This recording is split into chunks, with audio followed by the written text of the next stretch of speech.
To the show, Debbie. I am very excited to have you on here because you and I have very similar stories, even though we aren't in the same athletic field. So I'm excited to Yeah. have you on to tell your story. I know, in case my listeners don't know or haven't listened to any of my episodes, I was a former bodybuilder.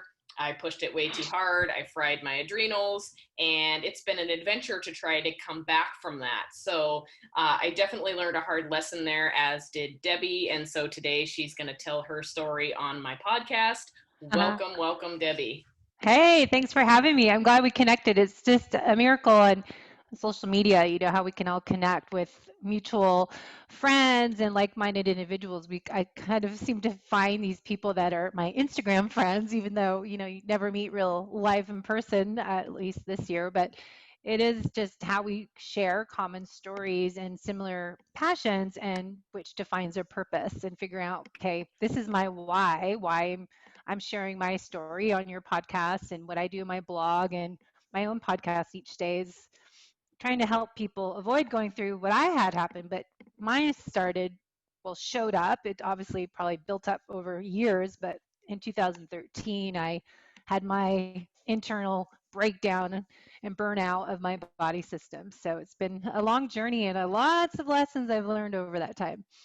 Yeah, and it's incredible, like you and I were talking before we got the show started here about if you think a little is good, then you have a tendency to think that more is good. And I deal with that daily with my clients. I'm sure you do too. They're like, oh, well, I did an extra 3 miles of cardio on the treadmill, or I trained an extra hour, or I did this. And I'm always like, whoa, hold on. No, we're Uh-huh. not doing that. And so it's really hard to find the balance and find what's good for your body, and to find what keeps you in a healthy place for longevity, not just the current athletic performance realm you might be in at the time.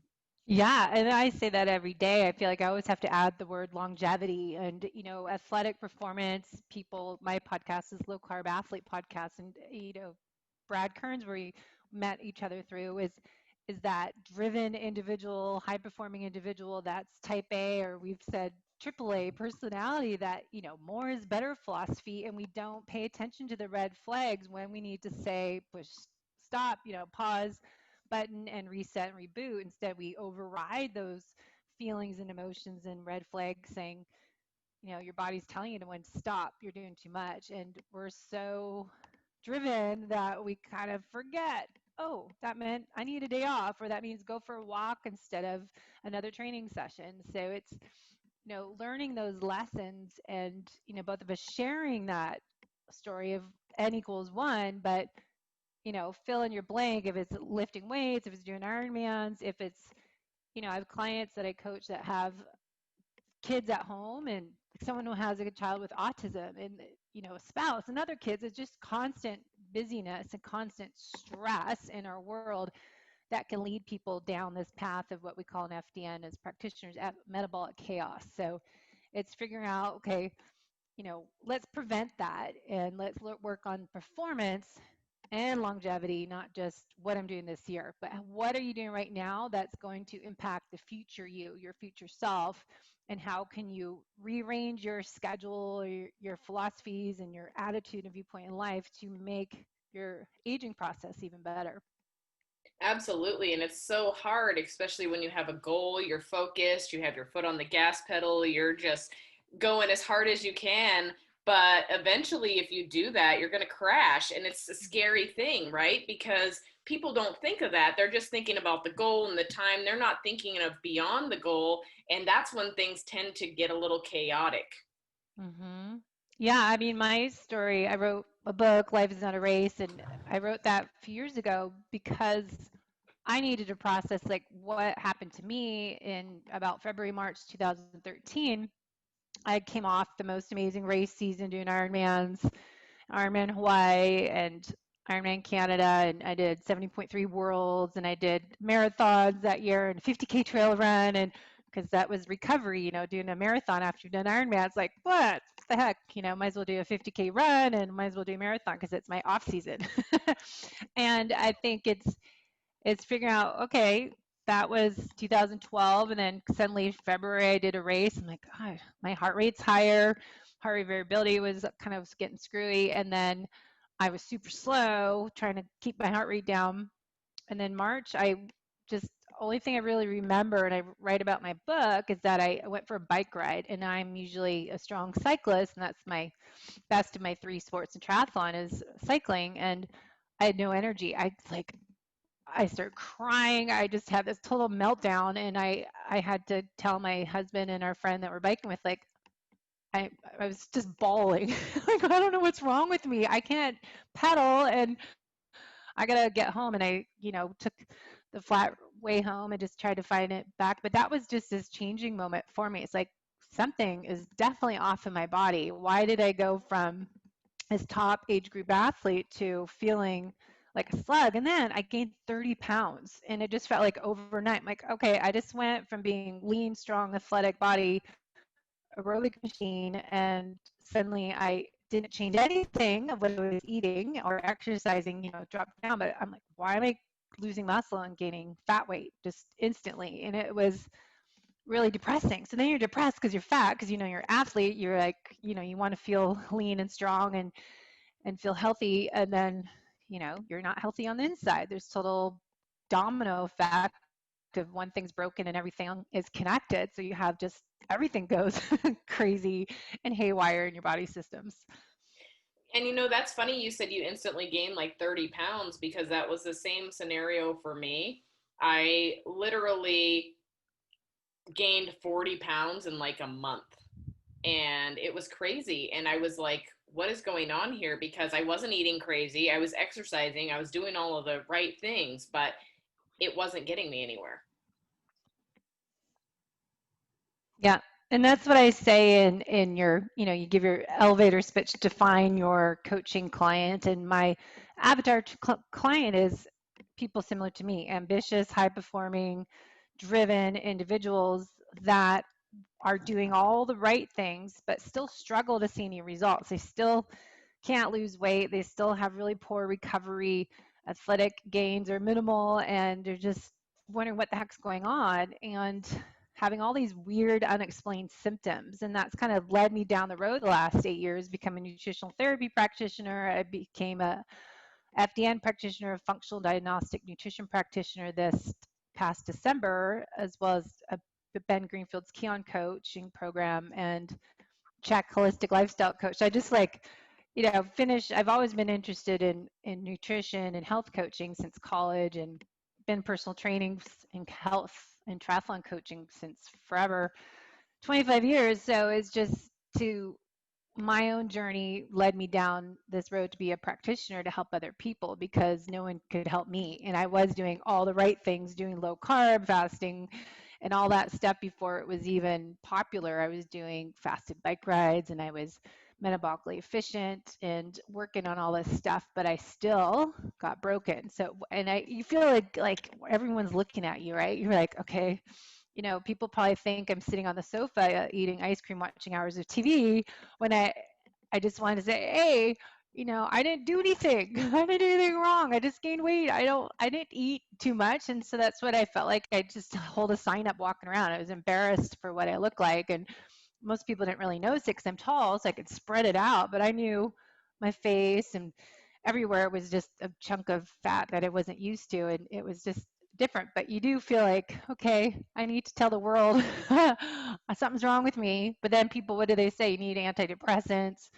You need something, that you go see a doctor and they say nothing's wrong with you. And so that led me down, what I explained in my book, is that I saw like 8, 9 different practitioners, doctors, specialists, trying to figure out what was wrong. And like, nothing's wrong with you. You just need depressants, or you're just getting older. An acupuncturist told me. I wanted to say, yeah, I'll tell you what I really think. So yeah, it's figuring out what is actually wrong, and that's why I became an FDN practitioner, a nutritional therapist.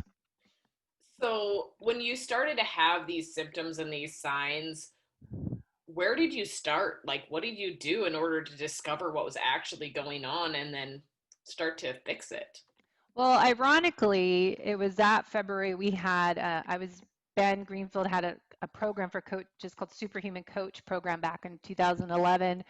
And in 2013, in February, we had the one and only Superhuman Coach Conference been put on in Spokane. And we had it over weekend, and it was before everyone was so popular. Like Dave Asprey was speaking, and Jimmy Moore was there, and um, gosh, a whole bunch of other people that were just top. And so what I was learning through Superhuman Coach program about heart rate variability, and we're talking about adrenal fatigue, adrenal exhaustion, which is technically now HPA axis dysfunction, dysregulation, not adrenals by itself, but the hypothalamus and pituitary gland get off. And so I was learning all this, and then I started to pay attention to myself, like, okay, that's me. That's what's going on. And then I was a personal trainer in Todd Durkin's mastermind group, and we had a retreat. And I have a whole chapter on this in the book, but it's just, I had a girl in our group happened to be working with Dr. Kalish, and long story, it's a whole chapter in my book of drinking alcohol, and then I was totally sick and threw up and was sick for a week, and I knew something was off because that was really odd that I couldn't handle any alcohol. And so I knew something was wrong with my liver detoxification system, and something was off with my body. But she happened to be needing a case study, and so that's kind of got me hooked up with Dr. Kalish's program. And I listened to podcasts like Sean Croxton. Back in the day, he's like one of the first and talking about all this stuff. So I was realizing, okay, this is what I'm experiencing, but trying to find a doctor, naturopath to help me locally in Seattle was, really difficult, because you see naturopaths, and this is another reason I came an FDM practitioner, is that they'll just give you labs and give you the results and give you supplements for that. And as FDM practitioners, one of the things I love about it is that we don't treat the lab results, we treat the person. So even when you're doing same functional labs, we put the missing pieces of the puzzle together by looking at 3 to 5 labs, and then look at the person, look at their intake forms. I use nutritional therapy forms, and figure out what's actually going on based on all these clues we collect. But for years, everyone would just like give you lab, give you supplements. And I learned it's, I always say this now, is that you can't out supplement poor lifestyle habits. So it was really my problem. I was blaming everybody else that, okay, no one could help me. But who do you have to help? Who's making the choice of when to go to bed? Who's making the choice of should I work out or not work out?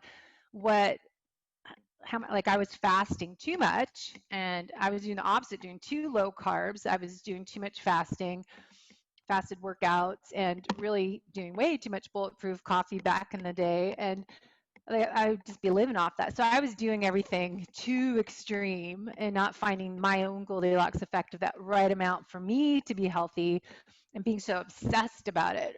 And that's what I think a lot of us type A, AAA athletes do, is like, all right, I'm getting all this info from a podcast or what's hot on social media, and then you do it, and then you're like, oh, that works great. Well, more is better, as you were saying before. So anyways, there's just so much that you really learn and realize, okay, I need to start figuring this out, because years later, 8 years, I've been in like up 2 steps forward, 1 step back, 1 step forward, 2 steps back, and really realizing it was my reaction to life, not just my exercise. It was, running my own fitness studio for 10 years was my main thing. That was a nonstop stress for me, and financial stress. Thank God I closed it last year before COVID stuff began, but I had, rent was almost $8,000 a month. I was, always trying to fight building a business in a growing market. And so you have to work with identifying your own external stressors. Your overtraining is one part of it, but having a child, having family, having financial stressors, having constant, family issues. And so it's that accumulation of stressors that become nonstop, chronic overload or beaker of stress. And so you're just overloading what your hypothalamus can interpret, and you just kind of break down that whole HPA axis system. And then you have the hidden internal stressors that we have no idea about unless we do functional lab testing. So, I mean, it's looking at that whole picture for someone to really figure out how to heal, rebuild, and restore you back to the optimal you. Which is so complicated, right? Because these things all hold hands with each other. You have stress that affects digestion, and then you have digestion that affects everything else in your body, your hormones, everything. And so it's a very hard thing when you start tackling it to narrow it down. And that's like what you were saying, is for all of us, it's just kind of this big experiment, finding what works, what we can fix, what affects what, and it's a difficult thing to find. Yeah, but that's why I do what I do now. And thanks to COVID, I'm not able to personal train clients. I moved from Seattle to North San Diego in the mountains near the ocean. And I can now focus on just health coaching people with what I call the holistic method, that I do all that. I coach them on nutrition and exercise. I take their lab work, figure out what protocol they need, what supplements they need to rebuild themselves for 90 days. And we work on stress reduction. We work on monitoring their exercise, how much is too much and too little, and listening to their body, working on sleep. It's everyone's got sleep issues, and that's the biggest part of really recovering, repairing, and your immune system is a big part of that sleep cycle. So, it's finally, feel like that, we talk about purpose and passion, and that's what I feel like all this happened to me. You go like, why did this happen to me? Well, you're sharing your story and doing a podcast and helping others. And that's what I'm doing. Share your story, because other people will come to you that relate. So you're attracting those like-minded individuals that are struggling, and no one could help me. So that's why I'm taking all that information and making it into one coaching package and just offering one service. Here's what I do. And that's kind of the gift that we get from these experiences, is look at the positive in them, and instead of going, oh God, I haven't been able to race Ironman since 2012. I haven't been able to run a marathon, or I haven't had the same body. And so it's like, all right, but what's a positive from that? That led me down this whole new journey of becoming a practitioner and to help other people, that I'm passionate about getting them the right answers and figuring out their metabolic chaos, their mysteries of what's going on.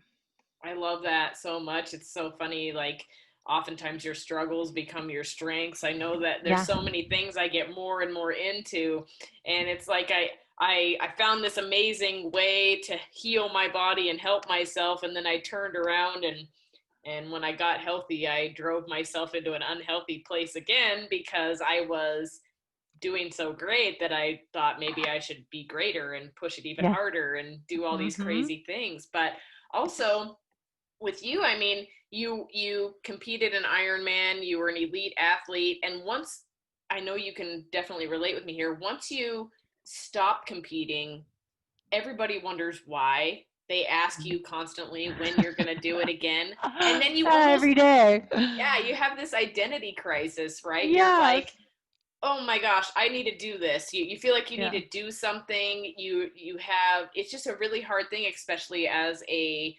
trainer and a fitness professional, to be struggling, and you want to hide that because you don't want other people to see that you're having struggles. You want everyone to think, hey, this is me, I'm a trainer, I do this and that. Yeah. And so it's a very hard thing, but I think people like you and I getting things out there, being like, listen, yeah, I'm having a problem right now and I'm going to learn how to fix it, Yeah.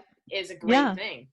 And that's why coaches need coaches too. We all need someone to confide in and help course correct as needed and go, okay, this is what's actually going on. I need someone to help me not go back and overtrain again, or go dig myself back into that hole that I just started climbing out of, but then I just fell back down, and that you can get back up. But it's not to struggle alone. It's finding the right match of a coach for you that's going to bring you back to your optimal self and be the best version of yourself and live your best life. But I think it's so individualized. And yeah, everyone every day would always ask me, when's your next race? And that's what I was known at for, I started 2001 doing my first, 2000 doing my first marathon, and I started doing dance and triathlon stuff way back in 1995. I feel so old. But, that's all I did is till 2013, when my body fell apart, I tried racing again, 14, 2015, and then we started going to Europe instead. So now it's like, when's your next vacation, before COVID hit? But it was that's what changed. Everyone knew me. My identity was Debbie, the athlete, the go, go, go, always doing some race. And I wouldn't go visit a friend or something. They'd say, oh, there's a marathon. Will you come visit me because there's a race the same weekend? So I got to be so bad that people knew I wouldn't, they'd get me to come visit or travel if it was a race. So I did have to eventually change when we started to realize, oh, we can go to Europe for a week or two and spend less amount than I would going for an Ironman race or go an Ironman in Hawaii every year.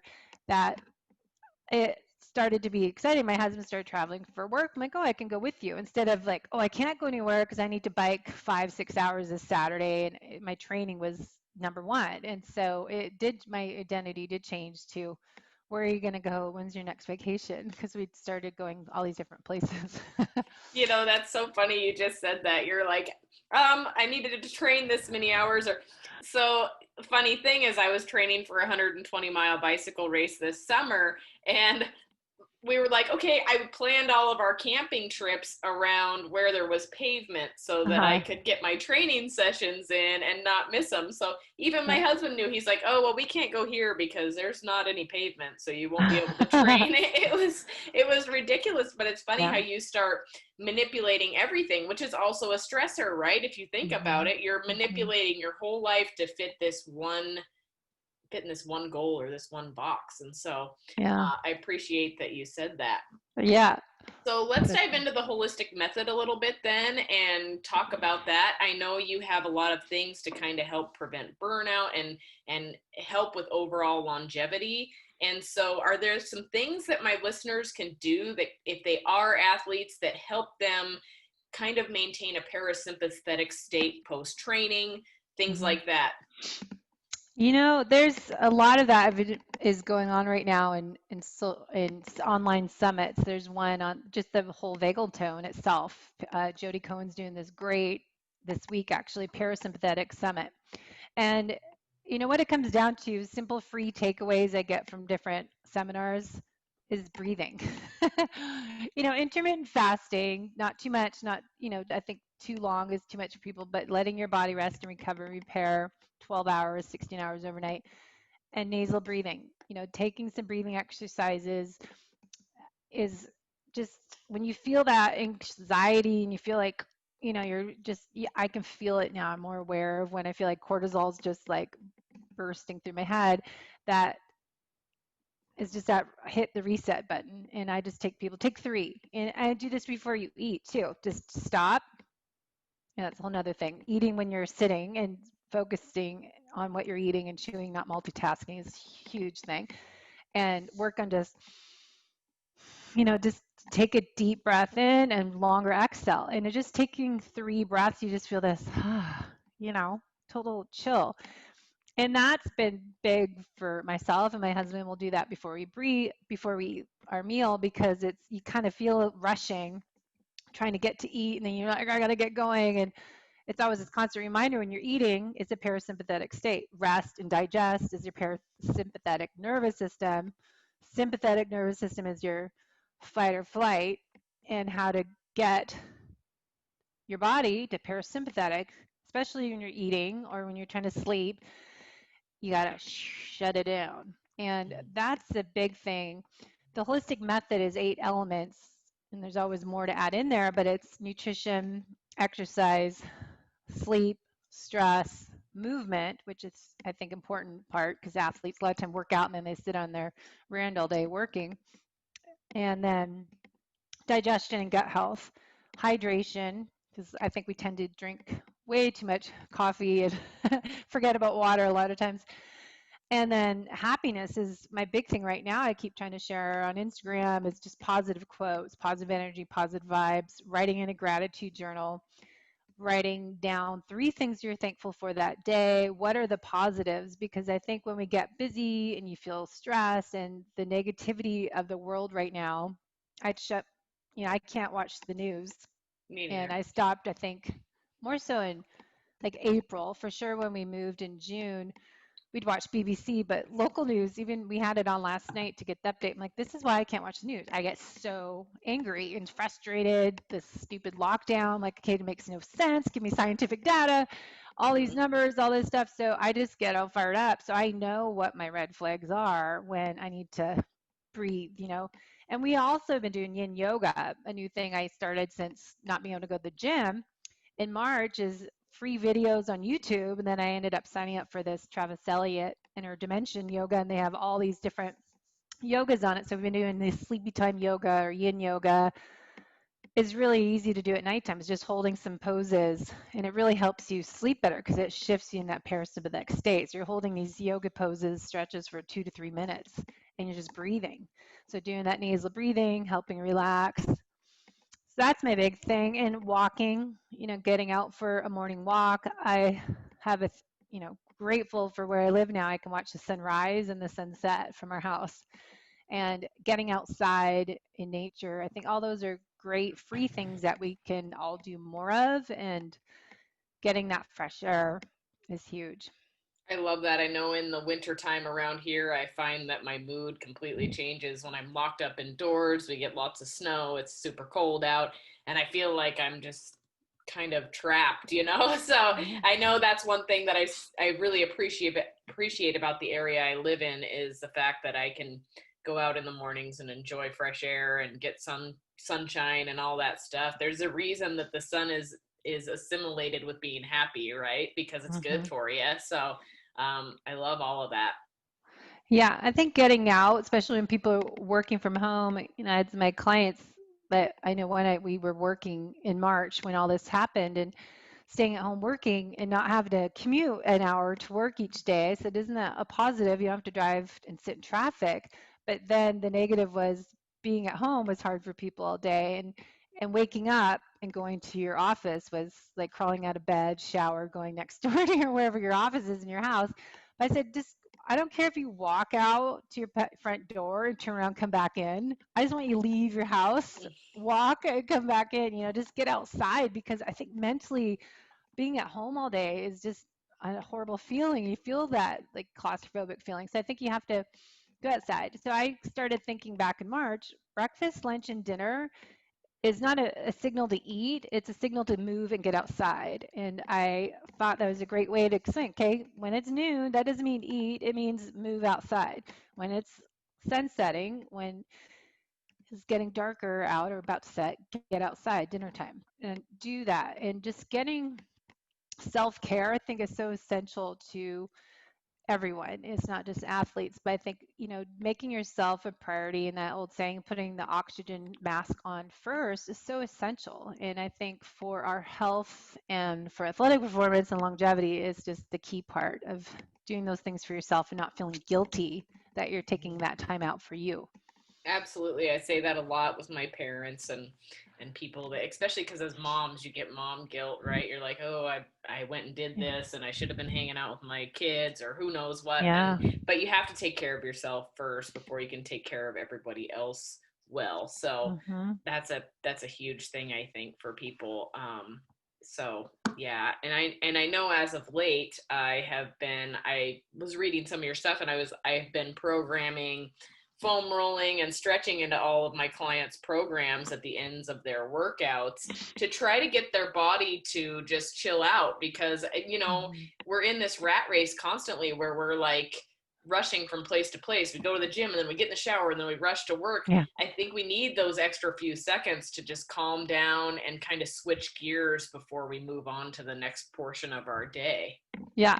Totally. I did that this summer. We're staying in this Airbnb with this amazing cycling. So we went biking. We were there pretty much July and August, and it's North Escondido near Temecula. These mountains were just like Tuscany. It was just there. We're going there actually this Saturday, but we would ride and then we'd come back and then we rush because we had to go do something. And so I started this thing like, okay, we need a 5 minute pause and reset. You know, just reset, reboot. We lie down on the bed and just read it because we, you know, even on a Saturday we'd be rushing.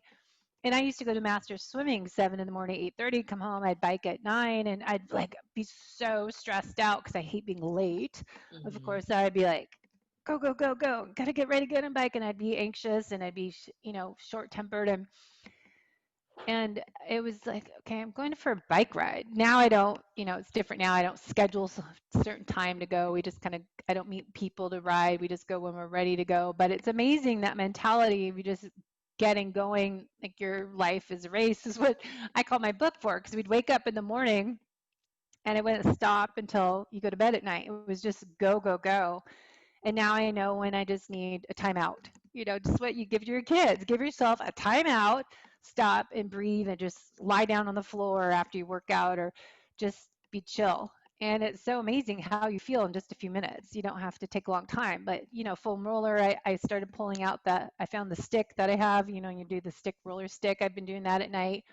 And a good little tip, I'm reading this book, Joel Green, about the immune code, immunity, and it's just 2 to 3 minutes, do downward dog, kind of a child pose, kind of sun salutation flow before bed. It takes 1 or 2 minutes to do, two and then work towards four sun salutations. And so just different things that we need to do to take ownership of our health and our well-being, not just your athletic performance and longevity, are so simple. Just make Absolutely. it a habit. Absolutely. I love that. So what are some other things, especially for us type A people, that we can do to kind of reduce stress and keep ourselves in a more flow state?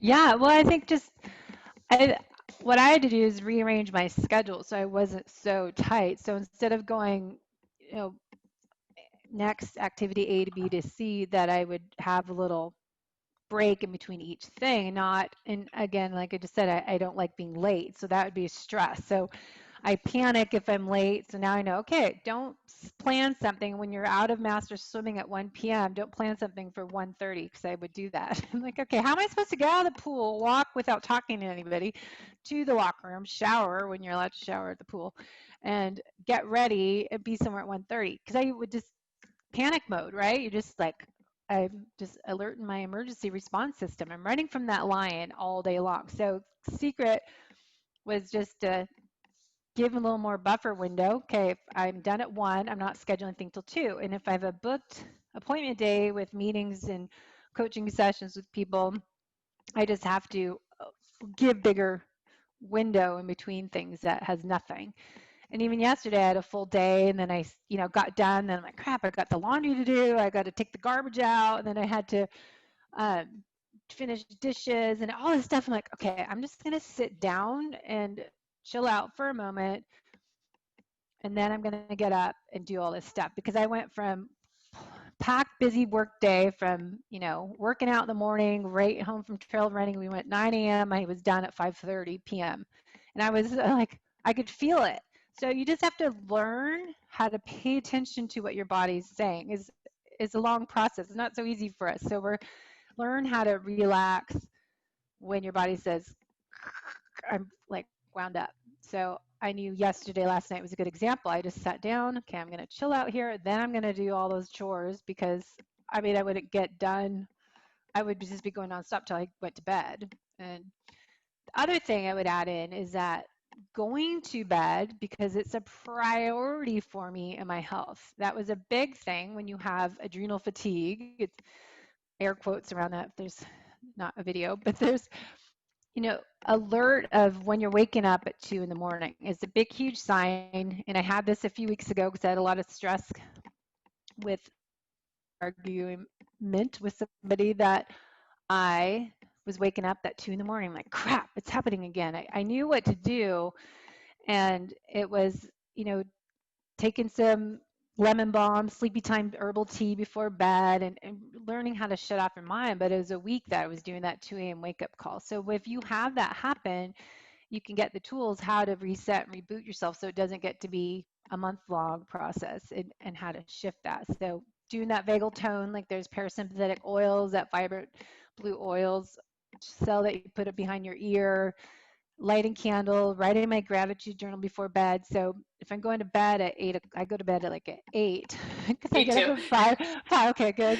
Like, and especially now the sun sets so early. It's so funny because it's like, all right, it's 5 o'clock. It's totally pitch black outside. And I feel like I should be getting ready for bed. But Mm-hmm. I allow, and I've been telling my clients is that, like, give yourself, if you're to be in bed at, say, 9 p.m., you should be winding down and getting organized at 7 p.m. So to me, it takes me like 2 hours to get ready. I allow time to read my book in my bed, run my journal. I've been trying to do Spanish, Duolingo. So I've been trying to do that in the evening or in the morning to keep my streak alive, because you have to do it every day.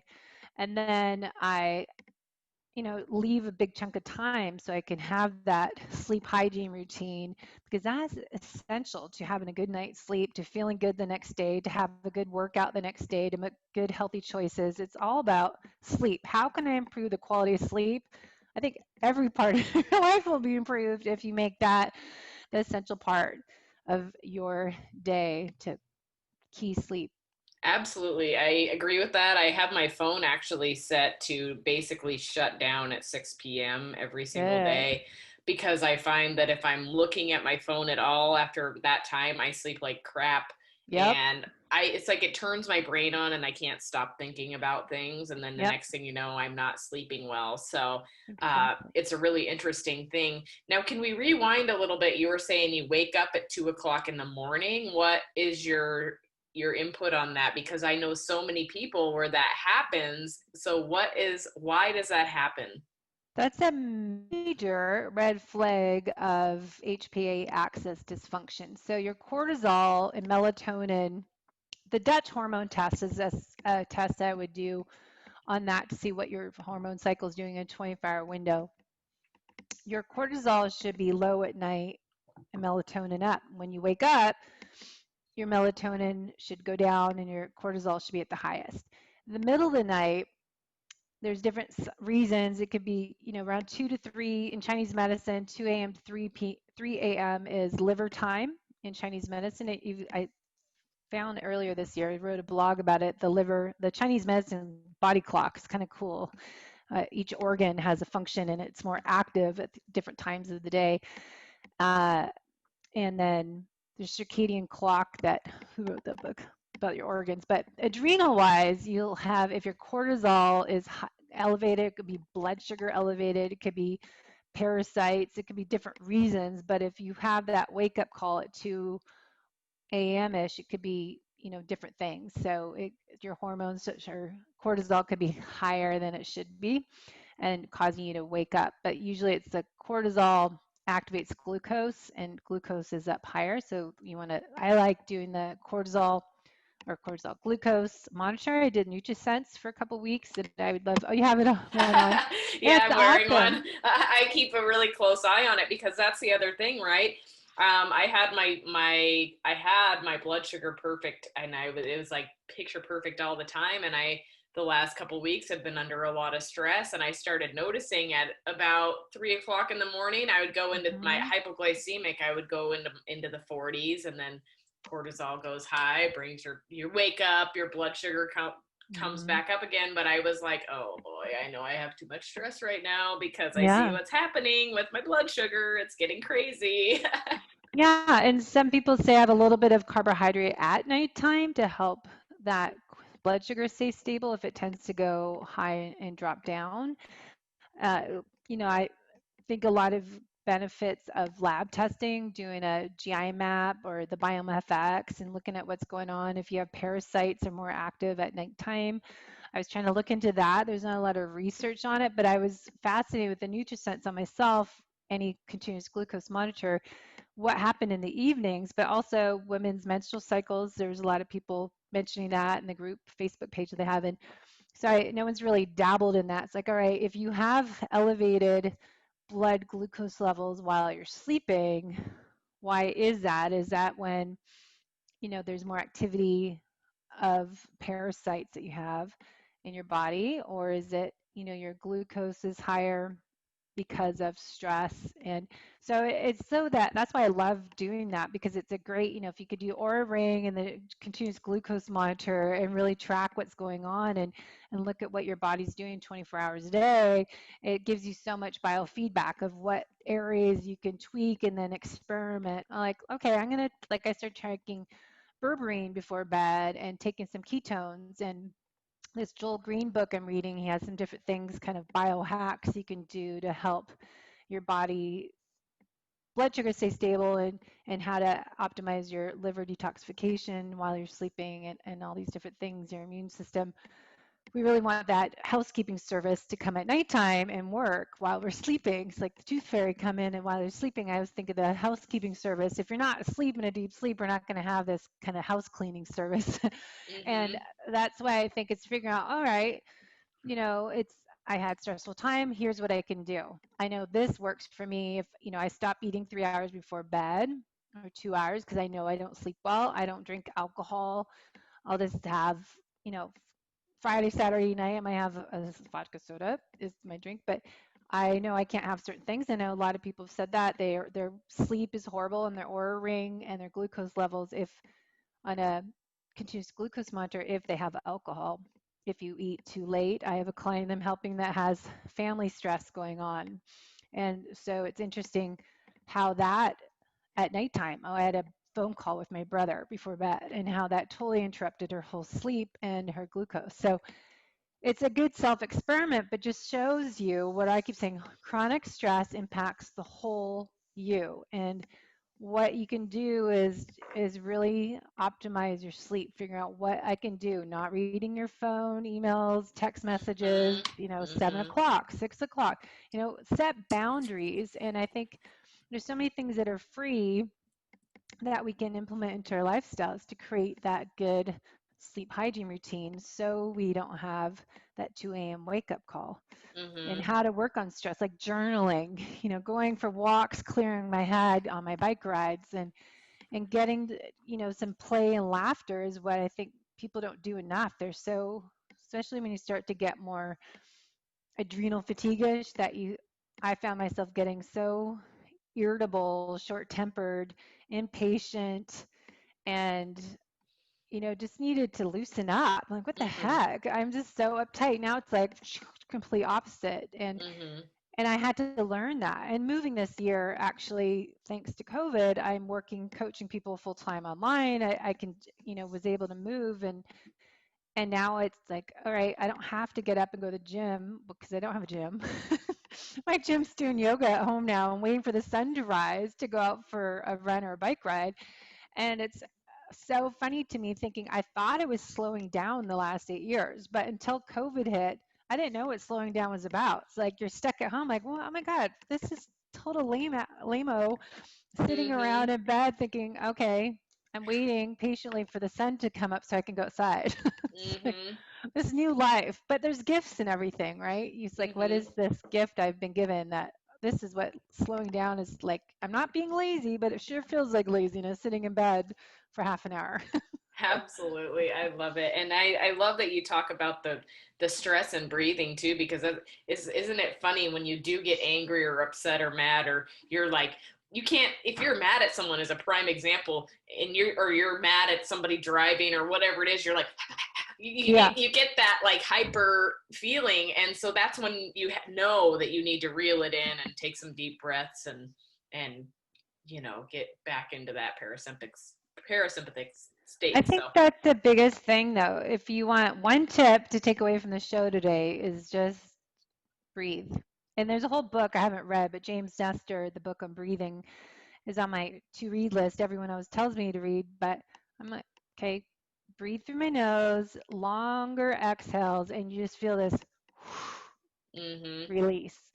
And when you're driving, or you can feel your shoulders are up to your ears, and when you just feel this tension building up, that's when you know to just stop, let it go. What's not serving you, let it go. I love that. Mhm. Well, I know that you have clients to get to today, and we are kind of nearing the end of our show here. But if there was anything you wanted to share with anybody and get it out in the world, what would it be besides breathing? We kind of covered that one already, but maybe it is the number one. I just think to take your health and your well being into your own hands, it's a choice. And I think athletes forget about the rest of it. We tend to be that driven athletic performance.